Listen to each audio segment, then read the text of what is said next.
So আজকে আমাদের central theme বা সাবজেক্ট ম্যাটারটা হচ্ছে the biography of Aisha radiyallahu ta'ala anha. Today we will discuss about the biography of Aisha radiyallahu ta'ala anha. Inshallah. Aisha radiyallahu ta'ala anha হচ্ছেন এক মহিয়সী নারী, এক জান্নাতি নারী। উনি এমন একজন নারী ছিলেন যিনি নবীজির একমাত্র কুমারী স্ত্রী ছিলেন এবং ওনার আব্বার নাম ছিল আবু বকর রাদিয়াল্লাহু তাআলা আনহু এবং ওনার মায়ের নাম ছিল উম্মে বুম্মানা। উনি এমন একজন নারী ছিলেন, নবীজি দাগ কেটে বলেছিলেন চারজন নারীর নাম, তার ভিতরে একজন নারীর নাম ছিল আয়েশা রাদিয়াল্লাহু তাআলা আনহা। নবীজি বলেছিলেন আয়েশা হচ্ছে গোটা পৃথিবীর ভিতরে সবচেয়ে উত্তম নারী এবং সে এমন একজন নারী যে নারীর তুলনা পৃথিবীতে আর কোনো নারী হতে পারে না। সুবহানাল্লাহ পড়েন। তাহলে আজ থেকে আমরা যারা এই ওয়াজটা শুনছি আমরা নিয়ত করব এই ওয়াজ থেকে যেন আমাদের জীবনটা পরিবর্তন হয়, যে লেসনটা আমরা পাবো এটা থেকে আমরা আমল করার চেষ্টা করব ইনশাআল্লাহ। বিশেষ করে এই ওয়াজটা যারা মেয়েরা আছে, মায়েরা আছে, এটা তাদের জন্য অনেক বেশি ইফেক্টিভ হবে, কারণ নারীদের মডেলের নাম হচ্ছে আয়েশা রাদিয়াল্লাহু তাআলা আনহা। আজকে মেয়েরা নায়িকাদেরকে মডেল মনে করে, হিরোদেরকে মডেল মনে করে, কিন্তু তাদের আদর্শ, তাদের ভালোবাসার জায়গা, সম্মানের জায়গা তারা ভুলে গিয়েছে। তাদের আদর্শের নাম কোনো নায়িকা নয়, তাদের আদর্শের নাম হচ্ছে খাদিজা, তাদের আদর্শের নাম হচ্ছে আয়েশা, তাদের আদর্শের নাম হচ্ছে ফাতেমা রাদিয়াল্লাহু তাআলা আনহুম। ঠিক কিনা বলেন যুবক ভাইয়েরা? তাদের আদর্শ হচ্ছে এইটা। আল্লাহ তাআলা প্রত্যেকটা মেয়েকে আজকের ওয়াজ যা যা করব শুনে আমল করার তৌফিক দান করুন। সকলেই পড়েন আমিন। আচ্ছা, আয়েশা হচ্ছে নবীজির একমাত্র কুমারী বউ, কুমারী স্ত্রী। খুব ভালো করে একদম মনোযোগ দিয়ে আমার কথাগুলো শুনবেন। নবীজি যখন আয়েশাকে বিয়ে করেন তখন আয়েশার বয়স ছিল 6 বছর। বলেন কয় বছর? 6 বছর বয়স ছিল। আচ্ছা, আপনাদের হিসাবে 6 বছর বয়সটা কি অনেক বেশি না অনেক কম? অনেক কম বয়স। মনে রাখবেন নবীজির 2টা বিয়ে হচ্ছে সবচাইতে সমালোচিত বিয়ে। এক হচ্ছে নবীজির চাচাতো বোনের সঙ্গে বিয়ে, যায়েনব বিনতে জাহাশ রাদিয়াল্লাহু তাআলা আনহা। আর একটি বিয়ে হচ্ছে আয়েশা রাদিয়াল্লাহু তাআলা আনহার সাথে বিয়ে। আয়েশাকে যখন নবীজি 6 বছর বয়সে বিয়ে করেছেন, এই কথা যখন নাস্তিকরা জানতে পেরেছে তখন নাস্তিকরা প্রশ্ন যে দেখ, মুহাম্মদ এতটা নারী লোভী ছিল যে মুহাম্মদ 6 বছরের মেয়েকে বিয়ে করেছে। নাউজুবিল্লাহ পড়লেন না? এটা ভারতের একজন নাস্তিক মন্তব্য করেছিল এবং এটা অনেক মাথা ব্যথা নাস্তিকদের ভেতরে আছে। আজকে আমরা জবাবও জানবো এবং নবীজি কেন আম্মা জানা আয়েশাকে 6 বছর বয়সে বিয়ে করেছেন এটাও আমরা হাদিস থেকে ব্যাখ্যা শুনে বাসায় ফিরে যাবো ইনশাআল্লাহ। নবীজি একদিন ঘুমিয়ে আছেন রাতের বেলা, গভীর অন্ধকার রাত। হঠাৎ করে নবী স্বপ্ন দেখলেন দূর থেকে একজন নারী মাথায় লাল রেশমি রুমালের কাপড় দেওয়া, লাল একটা রুমাল দিয়ে তার মুখটা ঢাকা হেঁটে হেঁটে আসছে। দূর থেকে নবীজি দেখতে পাচ্ছেন সে আমার কাছে আসছে। যখন নবীজির কাছে আসছে, নবীজির পাশে একজন ফেরেশতা আছে, তার নাম হচ্ছে জিবরাইল। তার নাম কি যুবক ভাইয়েরা? পাশে আছেন নবীজির। তো নবীজি বলছেন, ইয়া জিবরাইল মান হিয়াল মারআ, এই মেয়েটা কে আমার দিকে আসছে এইভাবে লাল রেশমি রুমালের কাপড় দিয়ে তার মুখটা ঢাকা? আর আয়েশা রাদিয়াল্লাহু তাআলা আনহা ছিলেন সবচাইতে সুন্দরী গুণবতী নারী। সুবহানাল্লাহ পড়লেন না? নান্দনিকভাবে চিত্তাকর্ষক, অত্যন্ত প্রাণবন্ত, আনন্দময়, বিনোদনময় নারী ছিলেন আয়েশা রাদিয়াল্লাহু তাআলা আনহা। এক অসাধারণ মহিমান্বিত সহজ সরল সুন্দরী নারী ছিলেন আয়েশা রাদিয়াল্লাহু তাআলা আনহা।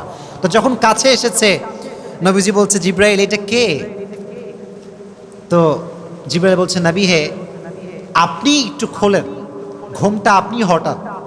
তো নবী যখন ঘুমটা হটিয়েছে তখন দেখছে এটা হচ্ছে সাধারণ কোনো নারী নয়, এটা হচ্ছে আবু বকর রাদিয়াল্লাহু তাআলা আনহুর একমাত্র মেয়ে আয়েশা রাদিয়াল্লাহু তাআলা আনহা। সুবহানাল্লাহ পড়া। তো নবীজি দেখার পরে অবাক হলেন, এত সুন্দরী মেয়ে, এত সুন্দরী নারী।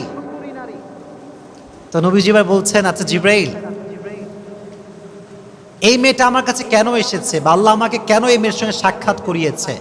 তো জিব্রাইল বলছে, নবী হে, আল্লাহ চায় যে আপনি আবু বকরের মেয়ে আয়েশা রাদিয়াল্লাহু তাআলা আনহুকে নিজের স্ত্রী হিসেবে গ্রহণ করবেন। সুবহানাল্লাহ। নবীজি বললেন, তাই নাকি? এই কথা বলতে বলতে নবীজি ঘুম ভেঙে গেল। নবীজি ঘুম থেকে উঠে চিন্তিত হয়ে গেলেন, কি করা যায়, ব্যাপারটা আসলে কেমন হবে। কিন্তু নবীজি ভাবলেন, যেহেতু আদেশ করেছে আল্লাহ তাআলা, এখানে আমার কোনো অভিযোগ করার ওয়ে নাই, আমার কোনো নো বলার কোনো ওয়ে নাই। মনে রাখবেন, আরবে ভাইয়ের মেয়েকে বিয়ে করা অনেক বড় অপরাধ মনে করা হতো।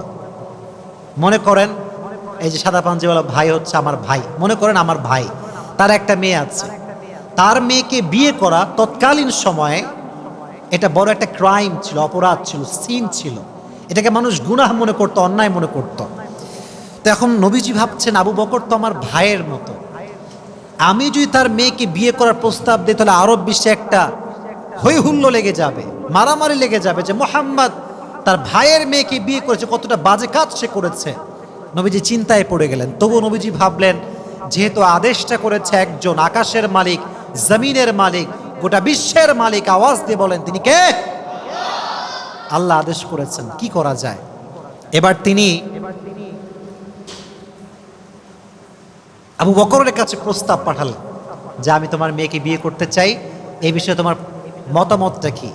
উনি তো চিন্তায় পড়ে গেলেন, কারণ নবীজি তো আমার ভাই, আর ভাইয়ের মেয়েকে বিয়ে করার তৎকালীন সময় ভালো কাজ ছিল না খারাপ কাজ ছিল? তোমরা কথা বলো যুবক ভাইরা, ভালো কাজ ছিল না খারাপ কাজ ছিল? তো তিনি টেনশন করলেন যে কেমন করে বিয়ে দেওয়া যায়।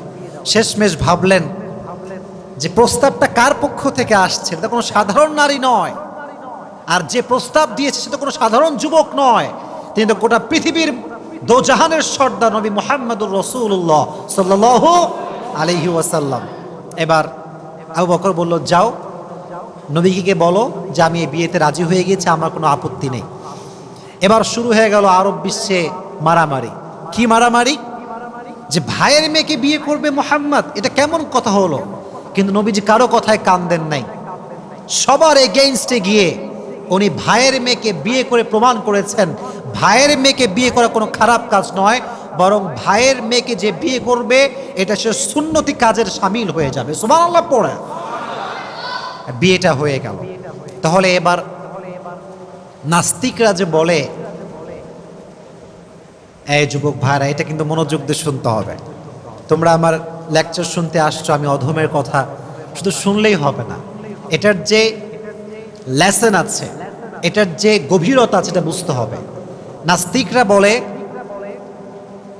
নবীজি আয়েশাকে বাল্য বিবাহ করেছেন এমন অবস্থায় যখন আয়েশার বয়স খুবই কম ছিল।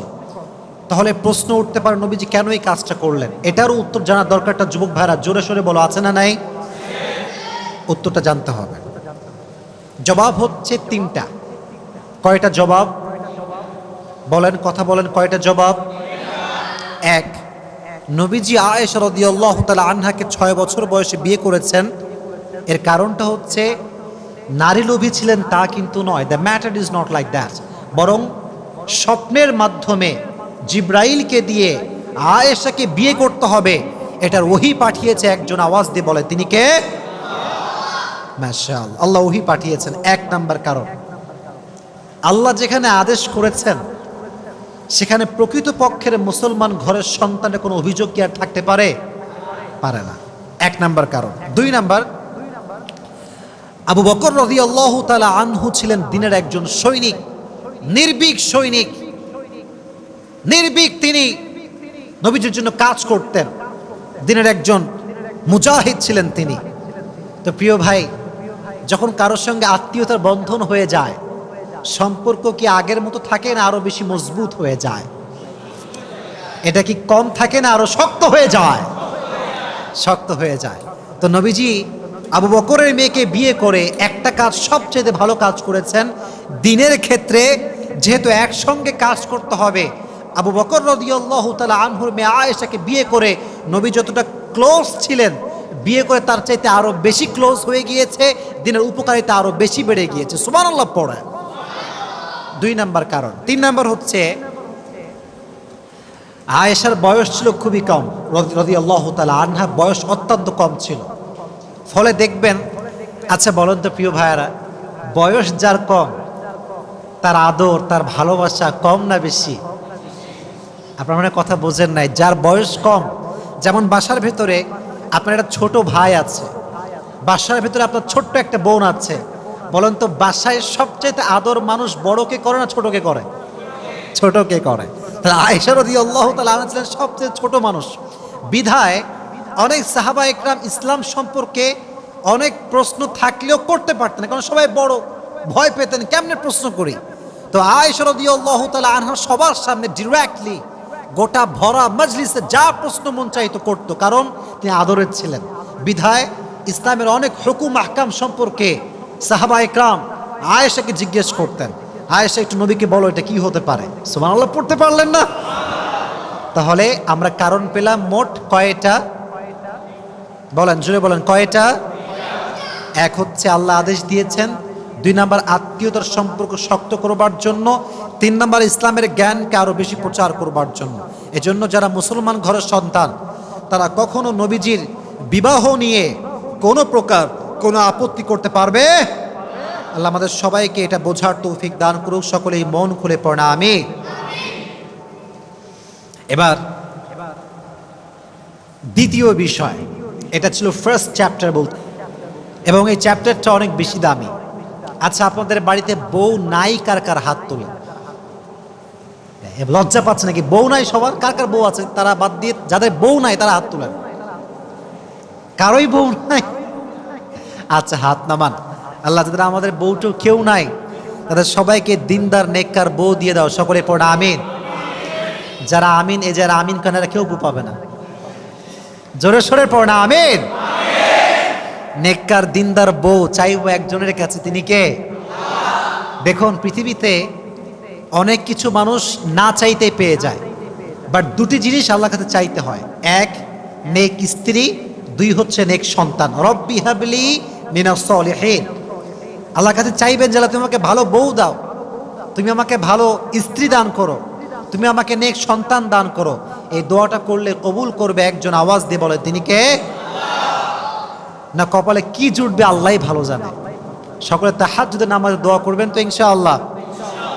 আচ্ছা দেখেন, নবীজি আয়েশাকে কত বেশি ভালোবাসতেন এটা হাদিস থেকে জানার দরকারটা যুবক ভাইয়েরা আছে না নাই? জানতে হবে। আমি কয়েকটা হাদিস আপনাদের সামনে উপস্থাপন করব আজকে। এটা যে কত সুন্দর হাদিস, এই হাদিসগুলো শোনার আগে অগ্রিম সকলেই পড়েন সুবহানাল্লাহ। একবার নবীজি সাহাবা একরামদের মাজলিসে বসে আছেন, যেমন ভাবে আমি আপনাদের সামনে বসে আছি। নবীজির সামনে কয়েকশো সাহাবা বসে আছে। একজন যুবক সাহাবা এসে বলল, ইয়া রাসূলুল্লাহ, ইয়া হাবিবাল্লাহ, মান তুহিব্বু আকসার? Who do you love most? নবী হে, আপনি সবচেয়ে বেশি কাকে ভালোবাসেন? আরব বিশ্বে তখন বউকে ভালোবাসা এক কাপুরুষতা মনে করা হতো। যে বউকে ভালোবাসা তাকে বলা হতো কাপুরুষ। তৎকালীন সময়ে প্রথার মাঝখানে নবীজি সমস্ত প্রথাকে ভেঙে দিয়ে সবার সামনে বললেন, সাহাবায়ে কেরাম শোনো, উহিব্বু আয়েশাতা আকসার, আমি নবী আমার স্ত্রী আয়েশাকে সবচাইতে বেশি ভালোবাসি। সুবহানাল্লাহ পড়েন। আমি আমার বউকে সবচাইতে বেশি ভালোবাসি। দেখছেন কত সুন্দর হাদিস, সবার সামনে ওপেনলি বলছে আমি আমার বউকে বেশি ভালোবাসি। 1 নাম্বার হাদিস। 2 নাম্বার হাদিস, এটা হচ্ছে এক মজার হাদিস। মানে যতগুলো হাদিস বলবো তার মাঝে এটা একটা অসাধারণ হাদিস। দেখেন আমাদের হুজুররা যারা আমরা আছি, আমরা বড় খ্যাত বোঝেন, ব্যাকডেটেড, আনস্মার্ট, কি যে বোঝে না তাও বোঝে না, তাও যে বোঝে না তাও বোঝে না। আমাদের অবস্থা হচ্ছে এইরকম। এই যে আমরা হুজুররা যারা একটু স্মার্ট হয়ে চলা ট্রাই করি, আমরা যারা একটু যুবকদের সঙ্গে তাল মিলিয়ে চলি, যুবকদেরকে মোটিভেট করি, আমাদেরকে নিয়েও ফেসবুকে, অনলাইনে, ইউটিউবে মারামারি আছে না নাই? ট্রলের কোনো শেষ নাই। আপনি ইসলামের কাজ করবেন, যুবকরা আপনাকে ভালোবাসবে, আপনার millions of young people follower হবে আর আপনি ট্রলের শিকার হবেন না, ইটস কোয়াইট ইম্পসিবল। এটা হতেই পারে না। বাংলাদেশের সবচাইতে যাকে ট্রল করা হয়েছে সে হচ্ছে মিজানুর রহমান আজহারি, আর এখন সবচেয়ে বড় সেলিব্রিটি বাংলাদেশ যার নাম সে হচ্ছে মিজানুর রহমান আজহারি। ঠিক আছে না কথাটা প্রিয় ভাইয়েরা?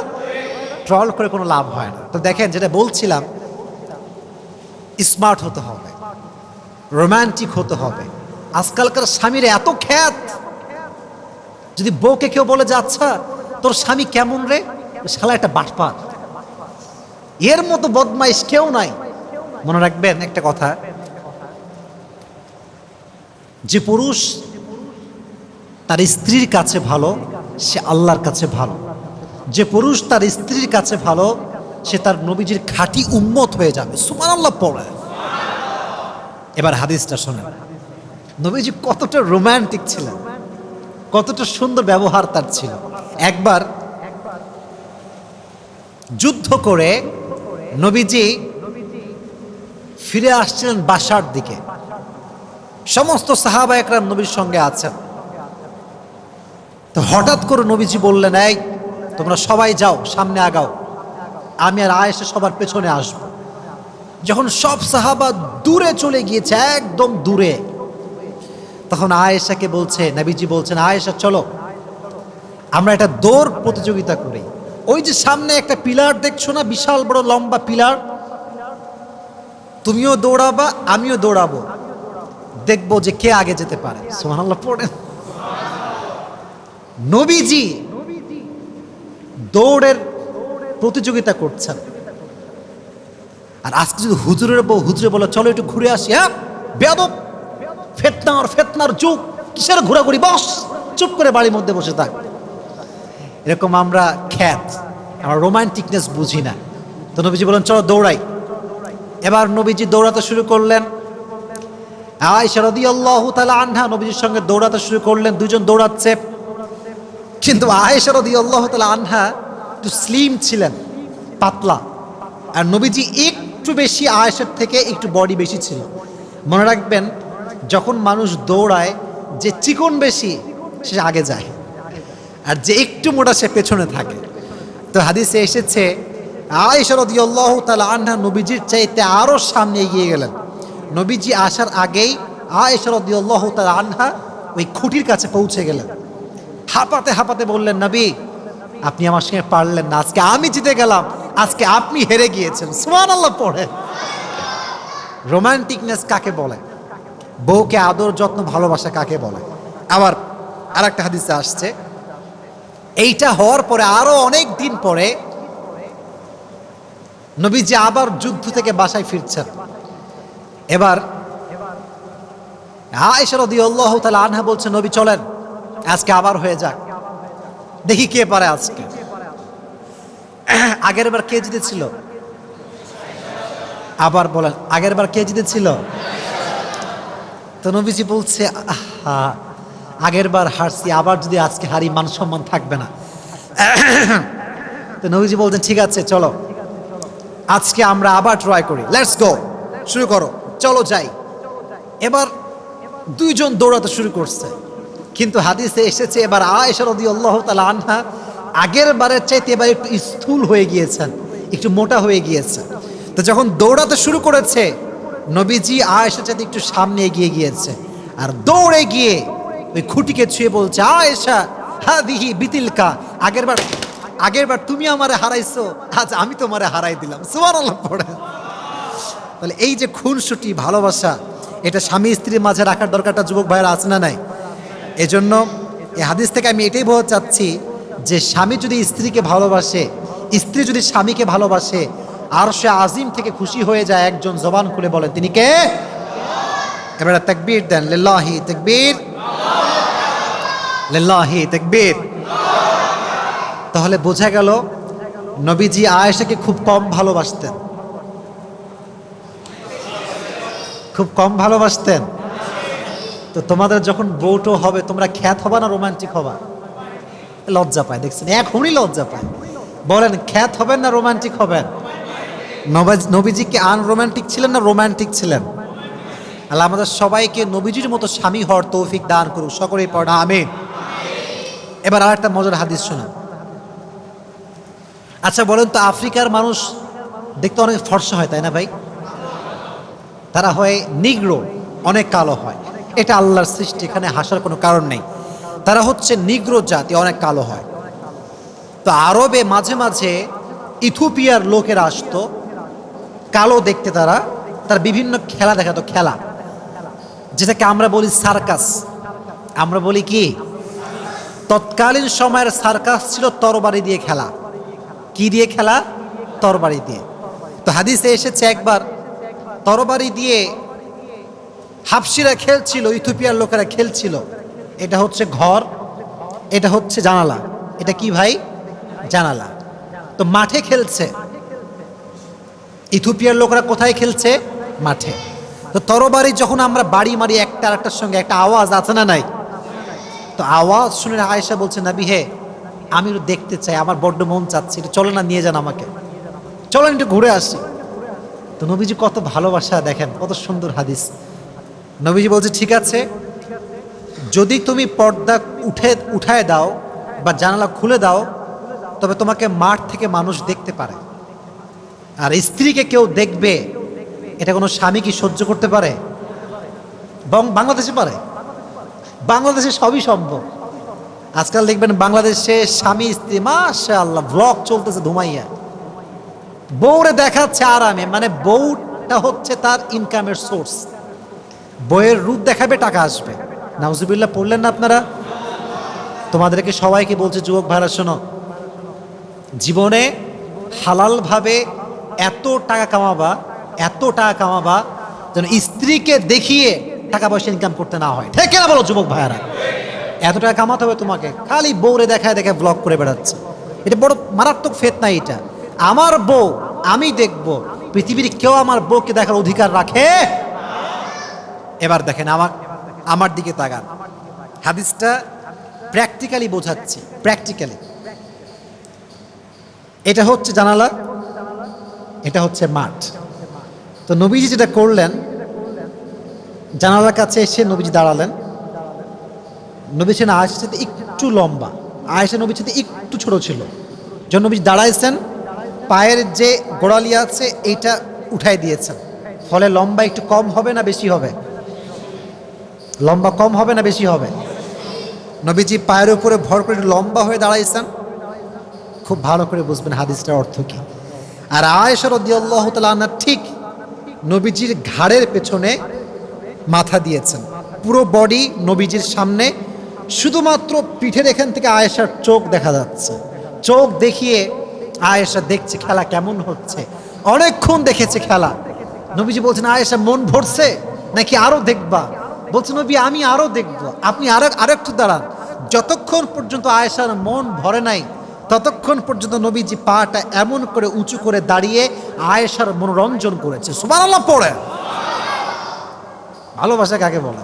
হ্যাঁ, কত সুন্দর ভালোবাসা। আর একটা হাদিসে এসেছে, এটা কি? এইটা কি ভাই? মাশাআল্লাহ। পানি খাবো, এটা একটা বাহানা ছিল। একটা হাদিসও আছে এখানে, দেখেন কত সুন্দর হাদিস। আয়েশা রাদিয়াল্লাহু তাআলা আনহা যে গ্লাসে পানি পান করতেন, মনে করেন নবীজি এখান থেকে পানি পান করেছেন, না আয়েশা এখান থেকে পানি পান করেছেন। নবীজি আয়েশার সামনে ঠিক ওই মুহূর্তে গ্লাসটা নিয়ে আয়েশা যেখান থেকে মুখ লাগিয়ে পানি পান করেছে, নবীজি সেখানে মুখ লাগিয়ে পানি পান করতেন। সুবহানাল্লাহ বললেন না? কি সুন্দর ভালোবাসার বহিঃপ্রকাশ। আরেকটা হাদিসে এসেছে, আমি আগে বলেছিলাম যখন বিয়ে হয়েছিল আয়েশার বয়স কি বেশি ছিল না কম ছিল? আরো জোরে, কম না বেশি? দেখবেন যাদের বয়স কম, ম্যাচিউরিটি কম। বয়স কম, কাজের দক্ষতা কম। কথা ঠিক আছে না প্রিয় ভাইরা? দক্ষতা কম। তো যখন প্রথম বিয়ে করে আসছেন বাসায়, রান্না করতে পারে না, ভাত রান্না করতে পারে না, রুটি বানাইতে পারে না। তো নবীজি এতটা ভালোবাসতেন, শুরুর দিকে নবীজি নিজেই আটা নবীজি ঠিকঠাক করে আটা ছেনতেন, এবং নবীজি নিজেই আয়েশাকে রুটি কেমন করে বানাতে হয় হাতে হাতে শিখাই দিতেন। সুবহানাল্লাহ পড়ে। এই জন্য যুবক ভাইয়েরা যারা এসেছে, আমরা এই হাদিসগুলো থেকে আমরা যেটা বুঝতে পারলাম সেটা হচ্ছে এই, আজ থেকে আমরা বউয়ের সঙ্গে খাসটা মাসটা করবো, কোনো ভালোবাসা হবেই না। এটা শিখলেন নাকি আপনারা? ভালোবাসবেন তো ইনশাআল্লাহ? অনেকে ইনশাআল্লাহ বলতে লজ্জা পাচ্ছে, বলেন ইনশাআল্লাহ। নবী যেমন আয়েশাকে ভালোবাসতেন, আল্লাহ আমাদের সবাইকে সেইভাবে স্ত্রীদেরকে ভালোবাসার তৌফিক দান করুন। সকলে মন খুলে পড়না আমিন, আরো জোরে সোরে পড়না আমিন। এবার আসেন এক ঘটনা। আয়েশার জীবন নিয়ে কথা বলতে গেলে একটি ঘটনা আপনাকে জানতে হবে। এটার নাম হচ্ছে ইফকের ঘটনা। এটার নাম কি? ইফক। বলেন কিসের ঘটনা? ইফকের ঘটনা। এটা আমরা একদম শেষের দিকে আছি। বিরক্ত হয়ে গেছেন নাকি আপনারা? তাহলে তাকবীর দেন, লিল্লাহি তাকবীর, লিল্লাহি তাকবীর। ইফক মানে হচ্ছে অপবাদ দেওয়া, অপবাদ। মাঝে মাঝে মিথ্যা অপবাদ আমাদের নামে আছে না নাই? মাঝে মাঝে নিজের নামে এমন কিছু শুনি যা আমি নিজেই জানি না। বন্ধু বান্ধবরা কয়, কিরে তুই নাকি 3টা প্রেম করিস। কি বেটা, আমি মেয়ে খুঁজে পাচ্ছি না বিয়ে করার জন্য, তুই 3টা প্রেম কই থেকে পাইলি? দেখবেন মাঝে মাঝে আমরা এমন কিছু শুনি যা আমরা নিজেরাই জানি না। তো অপবাদ, এটা হচ্ছে অপবাদের ঘটনা। হাদিসটা ভালো করে শুনবেন। একবার আয়েশা রাদিয়াল্লাহু তাআলা আনহা নবীজির সঙ্গে ফিরে আসছিলেন, ঘুরতে গিয়েছিলেন, ঘোরা থেকে ফিরে আসছিলেন। হঠাৎ করে প্রকৃতির ডাকে সাড়া দেওয়ার জন্য আয়েশা রাদিয়াল্লাহু তাআলা আনহা উট থেকে নামলেন। উট, এখন চলে বাস, এখন আছে কার, এখন আছে বাইক। তৎকালীন সময় ছিল 2টা জিনিস, এক হচ্ছে ঘোড়া আর একটা উট।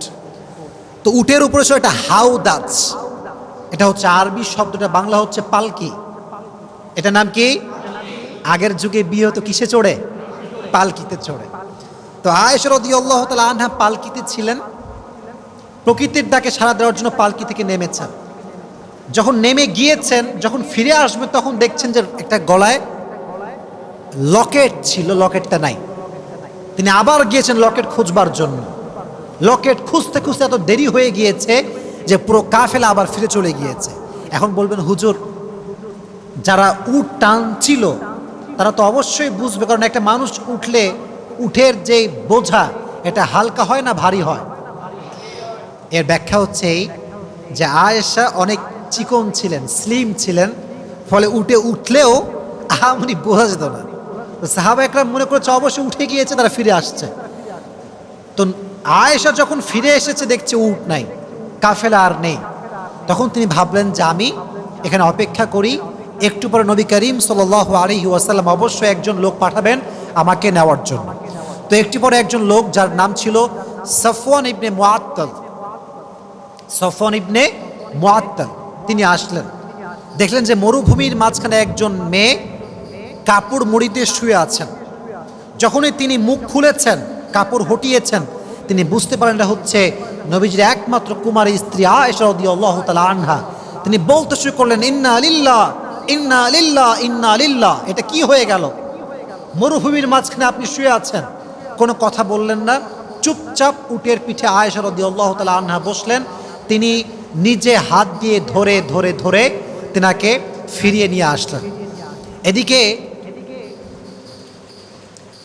মুনাফিকদের সর্দার আব্দুল্লাহ ইবনে উবাই ইবনে সালুল শুরু করে দিল অপবাদ, গোটা আরবে ছড়িয়ে দিল যে মুহাম্মদের স্ত্রী আয়েশা অমক ছেলের সাথে, তার নাম হলো সফওয়ান ইবনে মুআত্তাল, জেনা করে বাসায় ফিরে এসেছে। নাউজুবিল্লাহ পড়লেন না?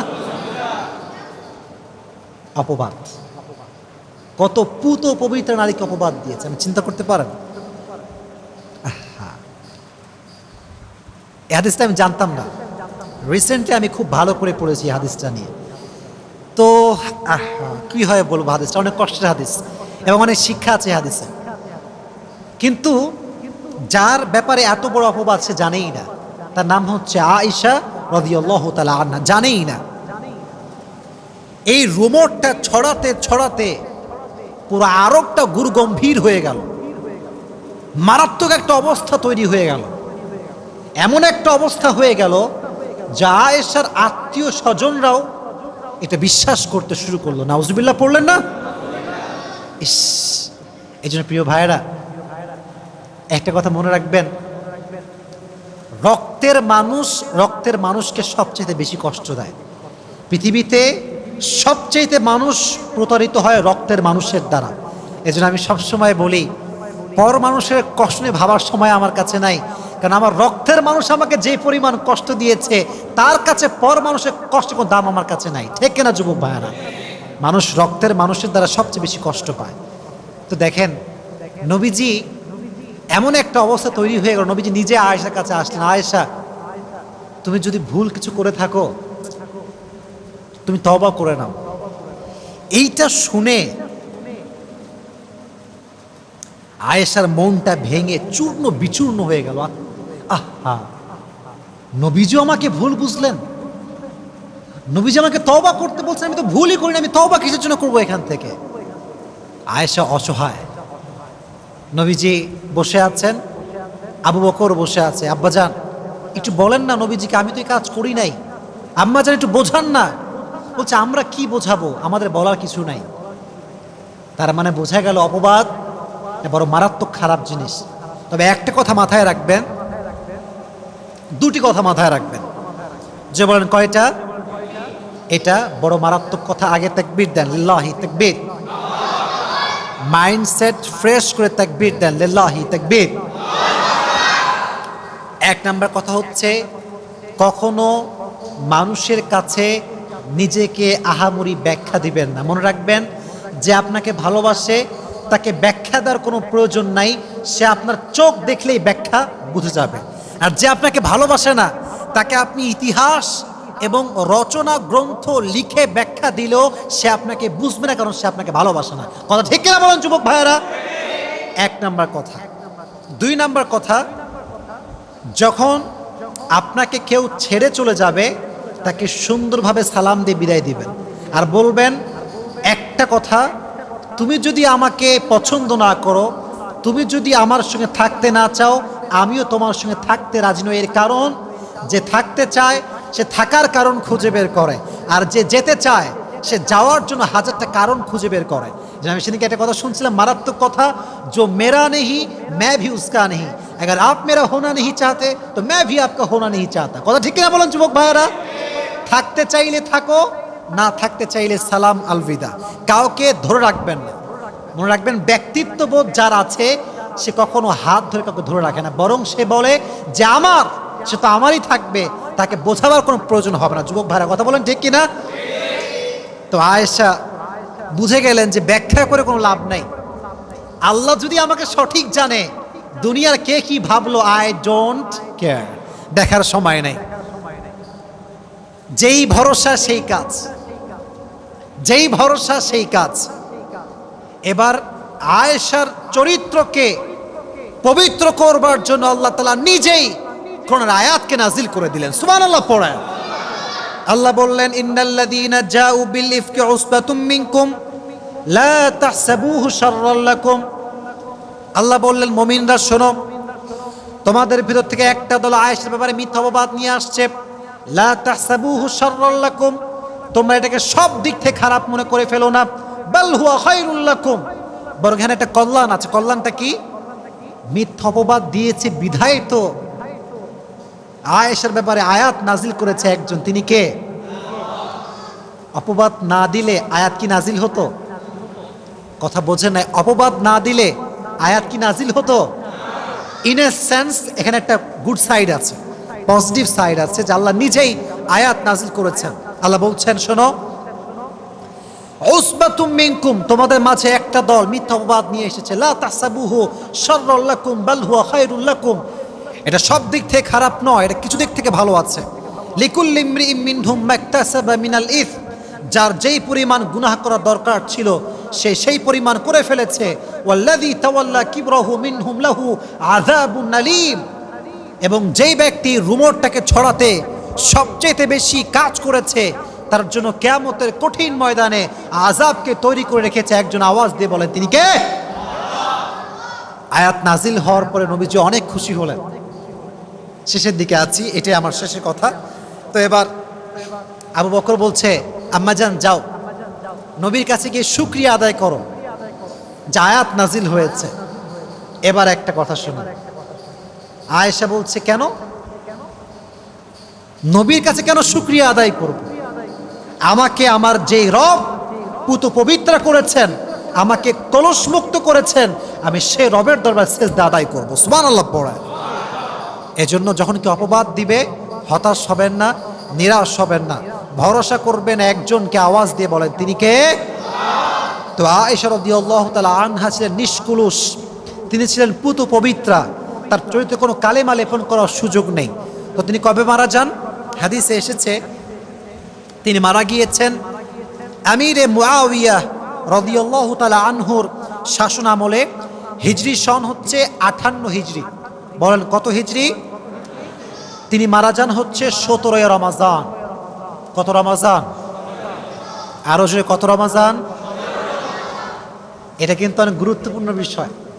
একজন নারীর জীবন সম্পর্কে বেসিক নলেজ হচ্ছে এইগুলো। কবে জন্মগ্রহণ করেছে, তার চরিত্র কেমন ছিল, আব্বা আম্মা কে ছিল, তার জন্ম কবে, মৃত্যু কবে, এটা জানার দরকারটা আছে না নাই? শাসন আমল হচ্ছে আমিরে মুআবিয়া রাদিয়াল্লাহু তাআলা আনহু। আর 58 হিজরি। কত হিজরি? জোরে বলেন কত হিজরি? যেই দিনে মারা যান দিনটা হচ্ছে রমাজান মাসের 17 রমাজান। কত রমাজান?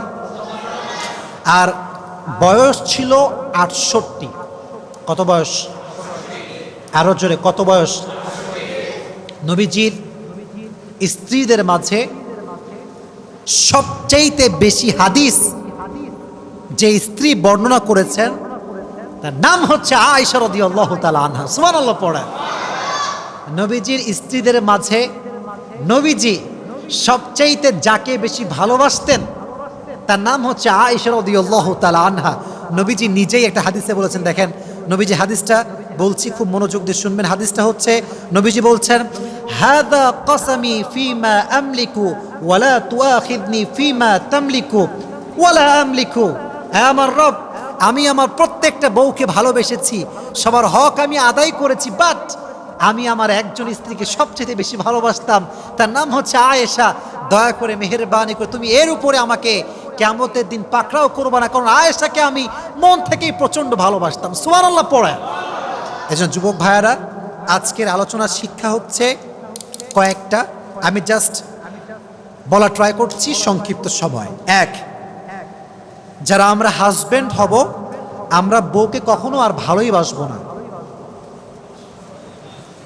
কথা বলেন না কেন আপনারা? ভালোবাসবো না? শুনে নাই, ভালোবাসবো না, এক নাম্বার। দুই নাম্বার, যখনই কারো নামে মিথ্যা অপবাদ শুনবো সঙ্গে সঙ্গে বিশ্বাস করব। সঙ্গে সঙ্গে বিশ্বাস করব। Recheck, cross check, double check করার দরকারটা যুবক ভাইয়ের আছে না নাই? আগে বুঝবা যে কার নামে শুনছি আদৌ সত্য হতে পারে কিনা, কারণ মানুষ বড় ডেঞ্জারাস। আর আজকাল তো ফেসবুক মাশাআল্লাহ আছে, কিছু হইলেই পোস্ট, কিছু হইলে কন্টেন্ট। আমাদের হুজুরদের কিছু হইলেই যারা ফেসবুক ইউটিউব চালায় কি যে পায়, মিলিয়ন মিলিয়ন ভিউ পাইলে মাথা খারাপ হয়ে যায়, খালি হুজুরদের বিরুদ্ধে লেগে থাকে। এরকম যুবক বাংলাদেশে আছে না নাই? অপবাদ শুনলে বিশ্বাস করা যাবে না। আর এখানে আর একটা কথা বলে দেই, আপন মানুষের পরিচয় তখন পাওয়া যায় যখন মানুষ মিথ্যা অপবাদ দেয়। আপন মানুষের পরিচয় তখন পাওয়া যায় যখন সময় খারাপ যায়। মনে রাখবেন, ভালো সময়ে দূরের মানুষও কাছের হয়ে যায়, আর খারাপ সময়ে আপন মানুষটাও হাত ছেড়ে দেয়। ঠিক না বলেন যুবক ভাই? এই জন্য আমি বারবার বলি যে मैं अपनी बुरे वक्त का शुक्रिया अदा करता हूँ इसलिए कि उसने मुझे ये पैगाम देकर गया है कि कौन मेरा अपना है और कौन मेरा पराया। আমি আমার খারাপ সময়কে ধন্যবাদ দেই, আমি আমার বিপদকে ধন্যবাদ দেই এই জন্য যে আমার খারাপ সময় এবং আমার বিপদ আমাকে বুঝিয়ে দিয়েছে কে আমার আপন, কে আমার পর। এজন্য যখন অপবাদ দেয় তখন বোঝা যায় যে আসলে কে আমাকে ভালোবাসে। যে ভালোবাসে সে কি বলে জানেন? আরে জীবনে সব কত শুনবি, বাদ দে, কান্দিস না। আর যে আপনার হেটার্স, কিরে সত্যি নাকি রে, সত্যি তোর গার্লফ্রেন্ড আছে নাকি রে, সত্যি প্রেম করিস নাকি রে, সেটা বলবে। আর যে প্রকৃতপক্ষের বন্ধু সে বলে, বন্ধু मैं तेरा दोस्त हूँ, कौन क्या बोलता है कोई फर्क नहीं पड़ता, मैं तुझे जानता हूँ। ঠিক কিনা বলেন যুবক ভাইয়েরা? আপন মানুষের পরিচয় এটা। অপবাদ আসলে অন্য মানুষ যারা পর, তারা জাস্টিফাই করে, এটা কি সত্য, সত্যি করেছো নাকি গো? আর রাজশাহীর মানুষের জবের ব্যাপার, কি বে তুই করেছিস না, কি বে, রাজশাহীর মানুষ। তা আমরা এটা করব না, যখনই যা শুনবো জাস্টিফাই করব যে is it real or fake. ইনশাআল্লাহ, জয় বলেন ইনশাআল্লাহ। তাহলে এক, বউকে ভালোবাসবো। দুই হচ্ছে যাই শুনবো মিথ্যা অপবাদে বিশ্বাস করা যাবে না। রাজি আছেন তো ইনশাআল্লাহ? আর মেয়েদেরকে বলবো, আপনারা আজকাল খুব খারাপ হয়ে গিয়েছেন। এর কারণ অনেক মেয়ে দেখবেন, I am really sorry to say, I am really sorry, এটা আমাকে বলতে হবে, অনেক মেয়ের এক পুরুষ দিয়ে হয় না, 10টা পুরুষ লাগে। কথা ঠিক কিনা বলো যুবক ভাইয়েরা?